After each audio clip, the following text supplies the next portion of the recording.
আপনারা কি জানেন আমাদের এই পৃথিবী নাকি একবার নয় বারবার সৃষ্টি হয়েছে? হ্যাঁ, সব কিছু একদিন ধ্বংস হয়ে যায়, তারপর আবার নতুন করে শুরু হয়।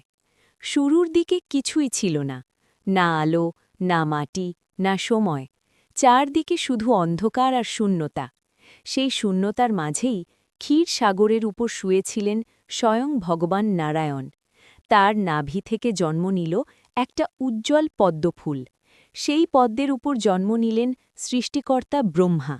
ব্রহ্মাই সৃষ্টি করলেন আকাশ, বায়ু, অগ্নি, জল আর মাটি।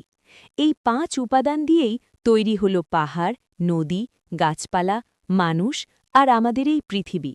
ভগবান বিষ্ণু তাকে রক্ষা করেন, কিন্তু যখন পাপ বেড়ে যায় তখন আসে প্রলয়।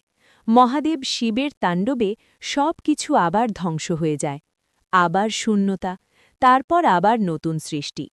এভাবেই সৃষ্টি, পালন আর ধ্বংস চলতেই থাকে যুগের পর যুগ।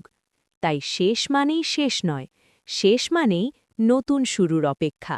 পৌরাণিক গল্প আর ভগবান বিষ্ণুর আরও অবতারের কাহিনী শুনতে আমাদের চ্যানেলটি সাবস্ক্রাইব করুন আর সনাতন ধর্মের এই যাত্রায় আমাদের সঙ্গে থাকুন।